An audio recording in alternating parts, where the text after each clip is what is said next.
বাদ্যের তালে তালে গ্রাম বাংলার প্রাচীন ঐতিহ্য লোকজ উপকরণ, গরুর গাড়ি, ঘোড়ার গাড়ি, পুতুল, রঙিন প্লেকার্ড আনন্দ শোভাযাত্রায় যোগ করেছে অনন্য মাত্রা।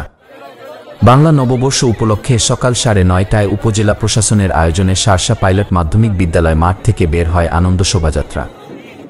শোভাযাত্রায় সাবেক সংসদ সদস্য মফিকুল হাসান তৃপ্তি, উপজেলা নির্বাহী কর্মকর্তা ডাক্তার কাজী নাজিব হাসান, উপজেলা বিএনপির প্রধান উপদেষ্টা খায়রুজ্জামান মধু, শার্শা উপজেলা বিএনপির সভাপতি আবুল হাসান জহির ও সাধারণ সম্পাদক নুরুজ্জামান লিটন সহ উপজেলা প্রশাসন, সরকারি ও বেসরকারি বিভিন্ন দপ্তরের ঊর্ধ্বতন কর্মকর্তারা, রাজনৈতিক নেতা, সাংস্কৃতিক সংগঠন এবং বিভিন্ন শিক্ষা প্রতিষ্ঠানের শিক্ষক ও শিক্ষার্থীরা অংশগ্রহণ করেন।